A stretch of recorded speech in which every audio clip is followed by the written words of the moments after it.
Olá pessoal, neste vídeo vamos explicar sobre essa nova fase da internet que está surgindo e é chamada de Web 3.0 e vamos falar sobre suas características mais importantes, como o sistema descentralizado e também as novas tecnologias como a blockchain. Beleza? Então, bora lá!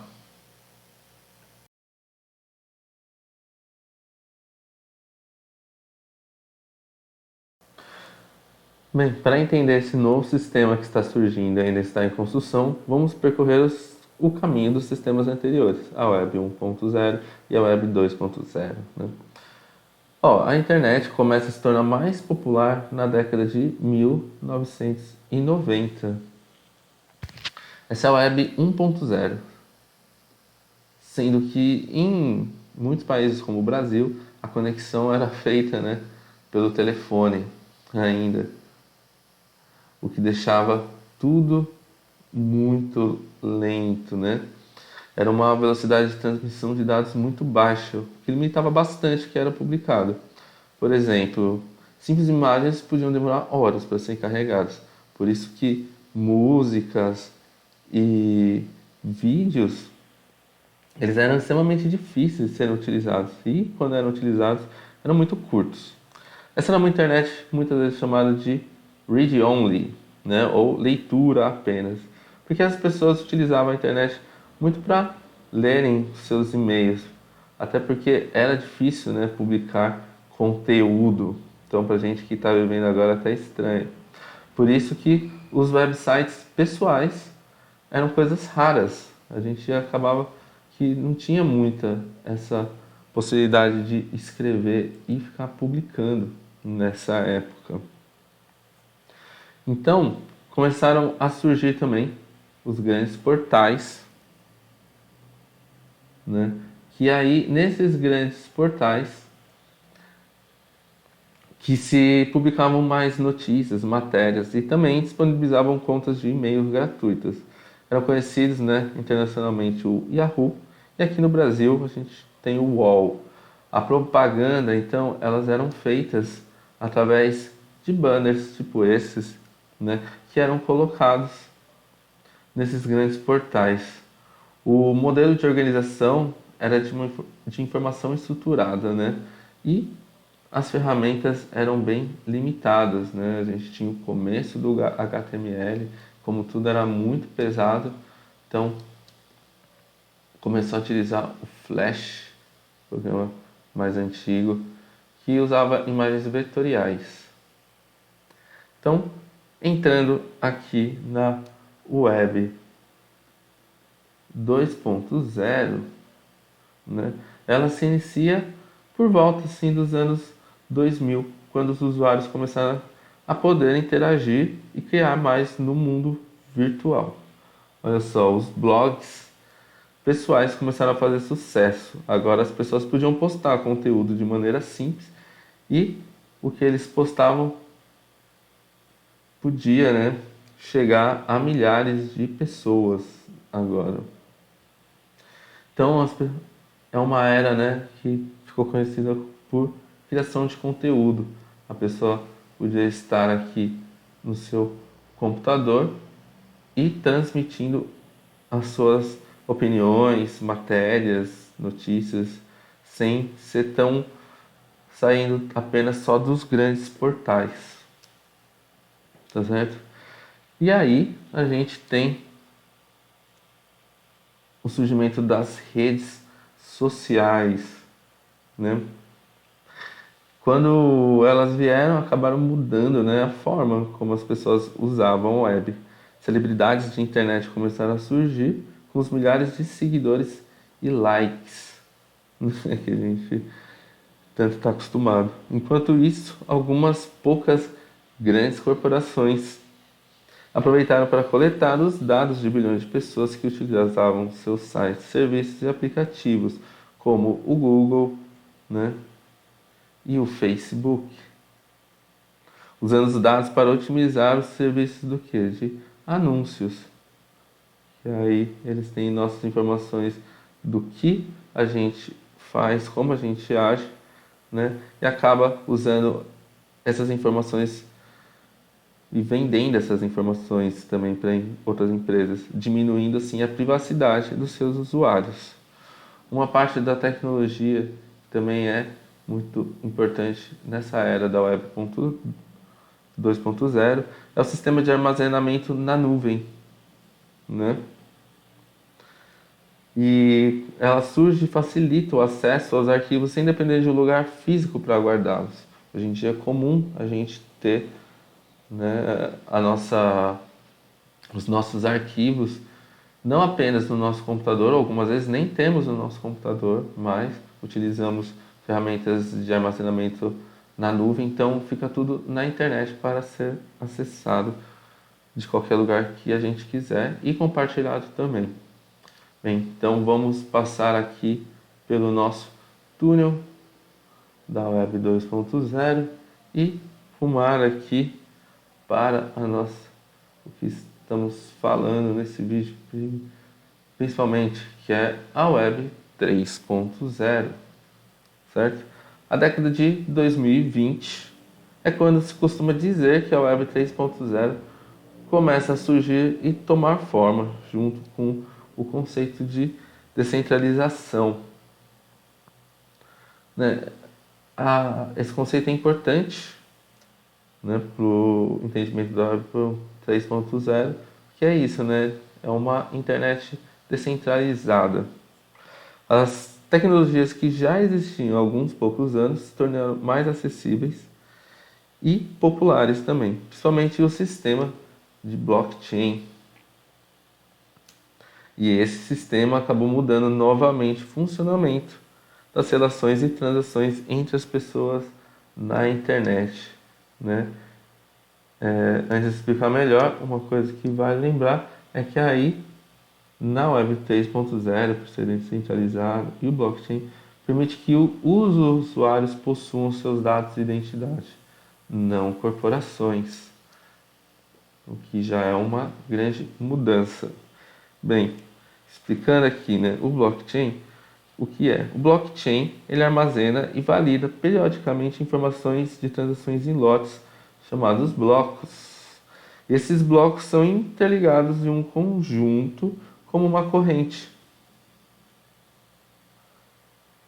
Por isso o nome blockchain, né? Blocos e chain de corrente. As informações registradas nos blocos passados não podem ser alteradas, o que permite uma maior transparência e confiança nas transações que são realizadas. Então, isso aqui é uma forma visual para você conseguir entender como que é a ideia do blockchain, tá certo? Outra funcionalidade que a blockchain oferece é a criação dos smart contracts. Os smart contracts são regras ou ações executadas segundo uma programação determinada e é considerado inteligente porque, uma vez criada, ele não precisa de uma pessoa controlando o seu funcionamento. O próprio sistema de computadores irá realizar de maneira automática e transparente. Ok? Uma das utilizações mais conhecidas da blockchain é na área financeira, com as criptomoedas.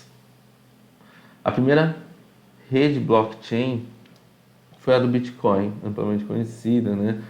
E ela utiliza o processo de Proof of Work, ou prova de trabalho, onde são utilizados milhares de máquinas para fazer as validações das transações, né? O que também é chamado de minerar, o que acaba por consumir muita energia elétrica, né? E também faz as transações serem lentas e até taxas altas. Outro tipo de validação numa rede blockchain é esse aqui, que é uma mais recente, a tecnologia mais nova, que é o Proof of Stake, na qual não depende da força computacional empregada, mas sim da quantidade de criptomoedas, né? Então, da quantidade de criptomoedas investidas. Ou seja, as pessoas investem as suas moedas para a validação de transações, exigindo bem menos consumo energético das máquinas. E elas também recebem recompensas por isso.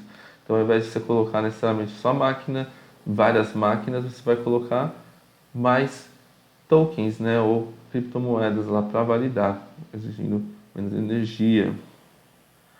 E é nesse segundo tipo de sistema, o Proof of Stake, que o Near Protocol funciona, com as transações sendo executadas de modo muito mais rápido, com taxas bem mais baixas e grande responsabilidade com o meio ambiente, porque visa se utilizar menos energia elétrica e a taxa realmente muito mais baixa do sistemas anteriores, como o Bitcoin, né, que usa o Proof of Work.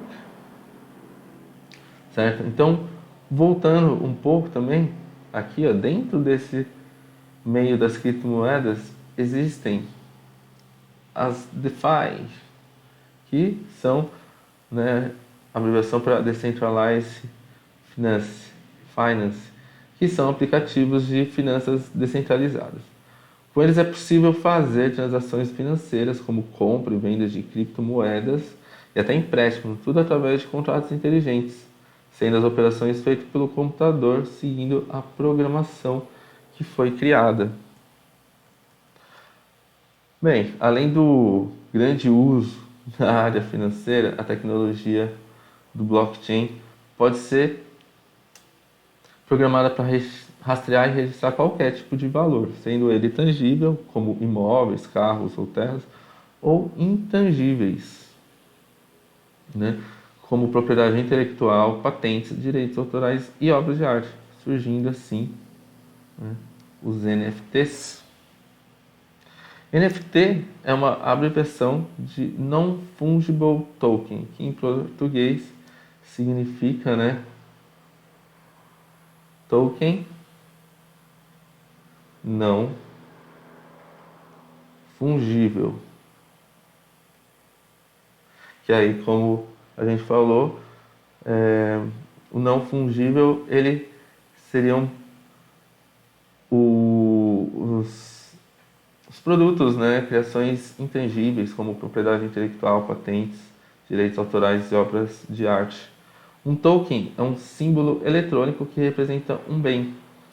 É como se colocasse um registro digital sobre algo e com esse registro você garante a sua autenticidade e pode realizar transações com ele. Então, quase tudo pode ser um NFT, como obras de arte, música também pode virar NFT, imóveis, itens colecionáveis, até mesmo a postagem nas redes sociais, pois coloca um token nele, criando uma espécie de original digital. Além dos games também, né, que a gente tem visto no esquema de play to earn, jogue para ganhar, né, que você recebe enquanto joga tokens, né, desse jogo. Bem, e aí de novo aqui sobre os smart contracts, eles também são fundamentais para a criação e funcionamento das DAOs. DAO é uma sigla para Decentralized Autonomous Organization, que significa Organização Autônoma Descentralizada. E de maneira resumida, significa um grupo de pessoas que é governado por um conjunto transparente de regras criadas por contratos inteligentes em uma blockchain. Por serem autônomas, elas não precisam de um órgão que autorize a sua criação e nem seguir regulamentações ou regras externas, como é o caso das empresas tradicionais, que precisam seguir as legislações de um país ou estado. As DAOs que criam suas próprias regras. E por serem descentralizadas, essas regras e as decisões que serão tomadas não dependem apenas de uma pessoa. O poder é distribuído entre os membros da DAO. Então, não tem CEO e não tem presidentes. Além disso, é possível atuar em qualquer lugar do mundo, com membros de países diferentes. Se você quer saber mais sobre como as DAOs funcionam, o que elas podem fazer e como criar a sua, assista o nosso vídeo O que é uma DAO. O link está na descrição. Bem, a gente já falou que a Web 3.0 está ainda sendo construída, né? Ela está em construção. Então, recursos como web semântica, inteligência artificial, machine learning e realidade virtual, tecnologias muito conectadas à Web 3.0, têm o potencial de aumentar muito a aplicação em novas áreas e melhorar a interação do usuário. Os principais recursos dessa nova fase, como descentralização e sistemas menos manipuláveis, também darão ao usuário um controle muito maior sobre seus dados pessoais. Agora, alguns desafios que surgem ao se falar sobre uma internet descentralizada são os riscos legais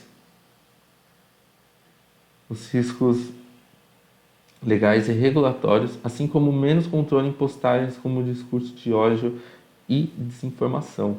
Por isso, é necessário já pensarmos em soluções para essas questões. Então, seguindo aqui o nosso caminho da Web 3.0, chegamos aqui, né, para pensar um pouco sobre o futuro. Pensando no futuro, assim, da Web 3.0, vemos que para ela crescer é preciso um aumento na quantidade de pessoas usando seus novos recursos. E para isso, a usabilidade dos programas e aplicativos precisa melhorar, se tornando cada vez mais fácil e acessível e comum, né, em nosso cotidiano. A escalabilidade, né, o UX e interoperabilidade são apenas alguns dos recursos que os novos protocolos estão utilizando e priorizando. Bem, espero que você tenha gostado do nosso vídeo. Se tiver alguma dúvida ou opinião, escreva aqui nos comentários, tá certo? Escreva nos comentários. Para saber mais sobre a Web 3.0, assista os vídeos do nosso canal aqui do Children of the DAO e nos sigam nas redes. Assim vocês poderão acompanhar as ações da nossa DAO, interagir conosco e participar das nossas ações dentro do ecossistema do NIR Protocol. Todo mês promovemos projetos como workshops, concursos e ações educacionais com o intuito de aproximar as pessoas de uma web mais descentralizada e dessa maneira poderem utilizar esses novos recursos que estão surgindo. Muito obrigado e até o próximo vídeo.